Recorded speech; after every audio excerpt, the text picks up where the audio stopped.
اور عید قریب آ رہی ہوتی ہے تو وہی مردے پریشان ہو جاتے ہیں، بے چین ہو جاتے ہیں۔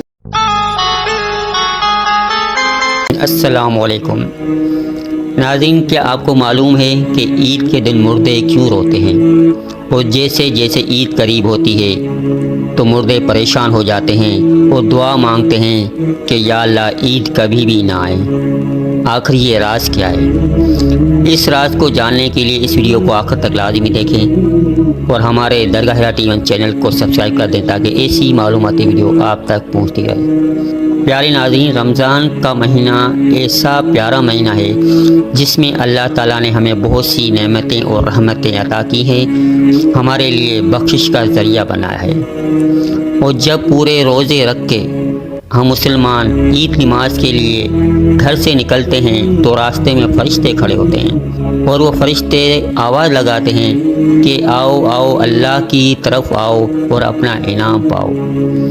جب عید نماز ختم ہوتی ہے تو وہی فرشتے آواز لگاتے ہیں کہ اللہ کی طرف سے آپ کو انعام ہے کہ آپ کی بخشش ہو گئی۔ ناظرین گرامی، یہ تو تھا ہم زندہ انسانوں کے لیے، مگر جو مردے قبروں کے اندر ہیں ان پر بھی اللہ کی طرف سے رحمت نازل ہوتی ہے۔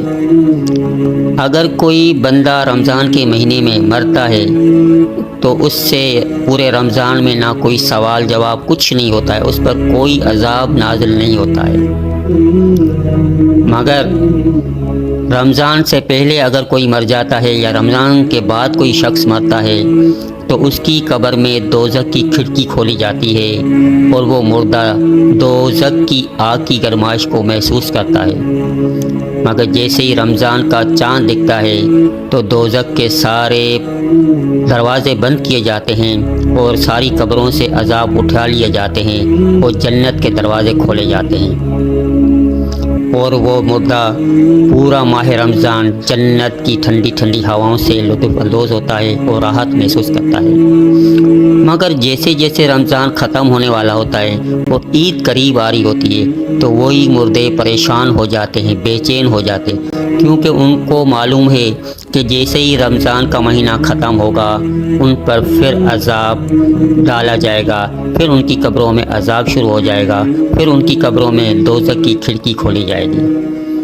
ناظرین، مگر سارے کے سارے مردوں پہ واپسی عذاب نازل نہیں ہوتا ہے، کیونکہ کچھ ایسے مردے ہوتے ہیں جن کی رمضان کے مہینے میں بخشش ہو جاتی ہے اور کچھ ایسے مردے ہوتے ہیں کہ جیسے ہی عید کا دن شروع ہوتا ہے، ماہ رمضان کا مہینہ ختم ہوتا ہے اور شوال کا چاند نظر آتا ہے تو واپس انہی مردوں کے قبروں میں عذاب نازل ہوتا ہے اور دوزخ کے دروازے کھولے جاتے ہیں۔ اسی لیے یہ مردے روتے ہیں عید کے دن، تاکہ کبھی بھی عید نہ آئے، ہمیشہ ہمیشہ ماہ رمضان کا مہینہ قائم رہے، تاکہ وہ اس عذاب الہی سے بچے رہیں اور جنت کی ٹھنڈی ہواؤں سے لطف اندوز ہوں۔ ناظرین، وہ مردے جن کی مغفرت ہو جاتی ہے رمضان کے مہینے میں ہی، ان کے لیے ان کے وارثین، ان کے رشتہ دار دعا کرتے رہتے ہیں، ان کی مغفرت کی دعائیں مانگتے ہیں، ان کی بخشش کی دعائیں مانگتے ہیں جو اللہ تعالیٰ قبول کرتا ہے۔ اور جن مردوں کے لیے کوئی بخشش کی دعا نہیں مانگتا، مغفرت کی کوئی دعا مانگنے والا نہیں ہوتا ہے، تو انہی مردوں پر واپسی عذاب نازل ہو جاتا ہے۔ تو پیارے پیارے ناظرین، اپنے رشتہ داروں اور جو بھی اس دنیا سے مسلمات محروم رخصت ہو چکے ہیں ان سب کی مغفرت کے لیے دعا کریں۔ کیا پتہ آپ کی دعا سے کوئی مردہ جس کی قبر میں عذاب ہو، اس کی قبر سے عذاب ٹل جائے اور وہ جنت میں داخل ہو جائے اور اس کا ثواب آپ ہوگا۔ امید کرتا ہوں کہ آپ کو میری یہ ویڈیو پسند آئی ہوگی۔ اگر پسند آئی ہے تو اپنے پیارے رشتہ داروں کے ساتھ شیئر کریں تاکہ ان کو بھی معلوم ہو اور وہ بھی تمام مومن مومنات مسلم محسنات کے لیے مغفرت کی دعا مانگتے رہیں۔ اجازت چاہتا ہوں، اپنا اور اپنے گھر والوں کا خیال رکھیے گا، اپنے والدین کی عزت و احترام لازمی کریں۔ اجازت چاہتا ہوں، اللہ حافظ۔